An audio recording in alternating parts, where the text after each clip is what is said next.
Olá, você que está aqui com a gente conectado no canal Raciocínio Clínico. Que legal! Eu sinto muito alegre que você está passando aqui, vendo os nossos vídeos, compartilhando, dando um joinha, né? Aquele like gostoso. Isso incentiva a gente. Eu quero dizer claro para vocês que o meu único objetivo aqui, é passar um pouco da minha experiência para você. Eu já orientei mais de 100 TCCs e estou contando a minha experiência, como fazer isso, né? Como se tornar mais fácil a vida de você aí na graduação, fazer o seu trabalho de conclusão de curso. E nessa aula a gente vai fazer aqui, como escrever bem os resultados do seu TCC. Então você já escreveu a introdução, o objetivo, os métodos, a análise estatística. E agora nós vamos então para isso aqui, o resultado. Como é que eu escrevo? Como é que eu apresento? Eu ter um TCC de valor, um TCC que é nota 10, não é isso? O meu objetivo aqui é TCC nota 10. Então vamos em frente. Vamos ver como nós vamos escrever os resultados. Olha, quando você for escrever os resultados, apresente em tabelas e gráficos. Mas um detalhe, você também deve escrever o que está contido aqui nos gráficos e tabelas. Vou dar uma dica importante. Como você começar o primeiro parágrafo em descrever os seus resultados, tá bom? Eu sempre vejo assim, os meus alunos, eles têm dificuldade de começar um parágrafo, de começar uma etapa. Você pode dizer assim, pode começar dessa forma. Neste estudo foram avaliados 53 indivíduos. Olha aí, já dei o início da frase para você. E é uma frase importante, que você está informando a pessoa quantas pessoas participaram do seu estudo, quantos foram avaliados. A primeira etapa do seu trabalho é apresentar essa chamada tabela 1. Então, olha, você vê, você está apresentando em tabela, mas não esqueça que você também tem que escrever essa tabela. O que deve conter nessa tabela 1? As características antropométricas, sociais, estado de saúde, alguma outra coisa que você queira informar também, isso só da sua amostra, não vai colocar coisa extra não, são dos seus participantes. Aí naquele parágrafo você diz, olha, 53 pessoas participaram, foram distribuídos em grupos conforme a gravidade da doença, e a idade média do grupo 1 foi essa, do grupo 2... E vai falando. No final você termina dizendo assim, esses dados estão contidos na chamada tabela 1. É a primeira página dos seus resultados. É o primeiro tópico que você descreve nos seus resultados. Por quê? Porque você está dizendo assim, essa é a característica da minha amostra. Esses resultados que eu vou apresentar para vocês, eles são baseados nas características desse paciente. Se você tiver um estudo com o meu mesmo método, mas a característica do seu paciente for diferente, possa ser que seus resultados sejam diferentes dos meus, tá bom? Então essa tabela tem esse objetivo, mostrar logo a característica das suas amostras. Um detalhe interessante, após essa tabela 1, eu gosto que faça isso logo. Mostre logo os resultados que respondem os seus objetivos. Não fica mostrando outras coisinhas, não. Vá direto ao ponto aqui, Mostra esse resultado aqui, Seu objetivo era assim, lá no nosso exemplo que estamos trabalhando com o TCC de deficiência de vitamina D. Se o meu objetivo principal era quantificar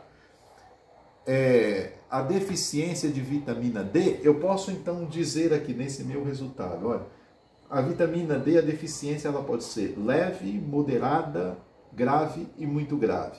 Então eu já mostraria um gráfico aqui, dizendo 10% da minha população tem isso, 10% daquela...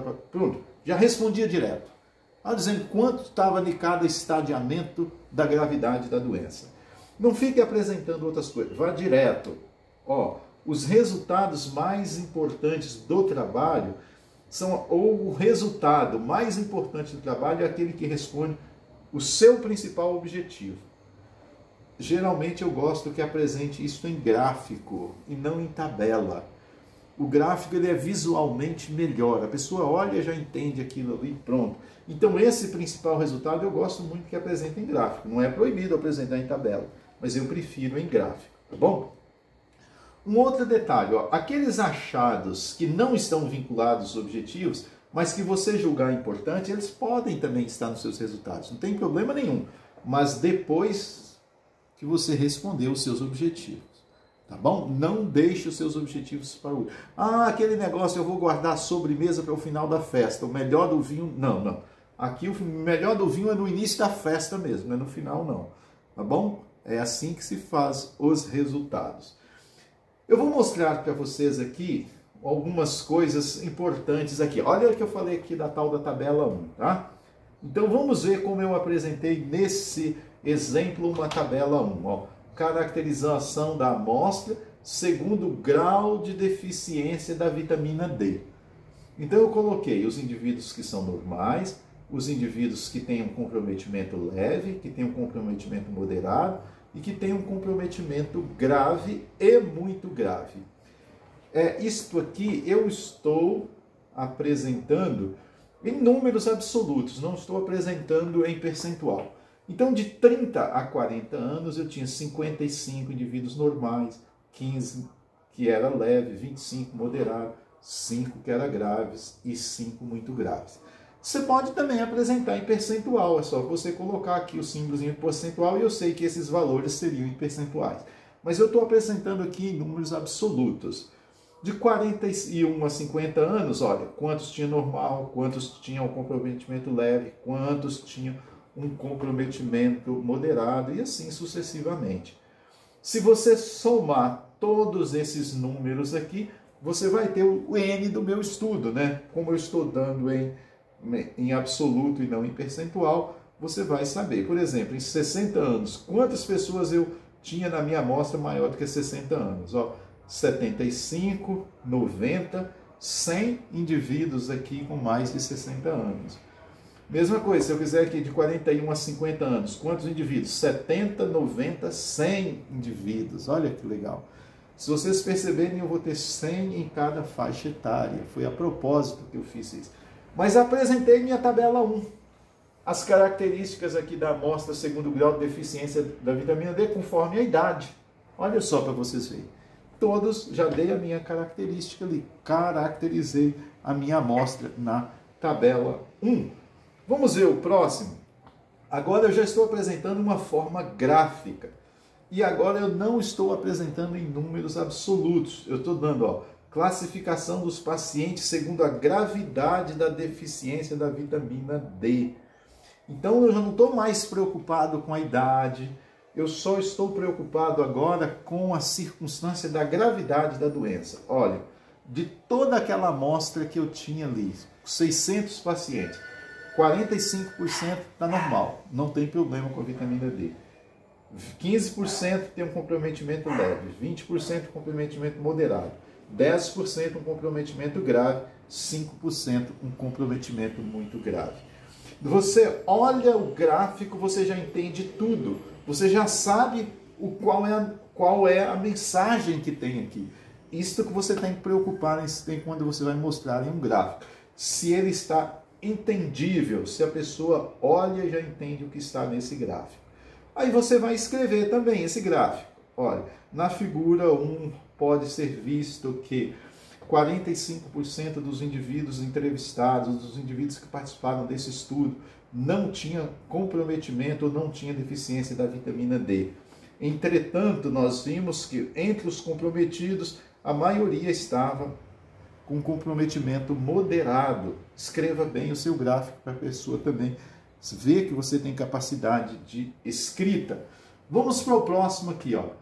Agora, veja, aquela mesma tabela 1 que eu estava falando lá, eu estou agora referindo só para quem? Só para mulheres e só para homens. Eu estou dizendo assim, ó, que aquelas mulheres entre 30 e 40 anos, 12% eram mulheres naquela população, né? Deixa eu interpretar direito aqui o meu gráfico, vou voltar para ficar melhor. Então, assim, a deficiência da vitamina segundo o sexo.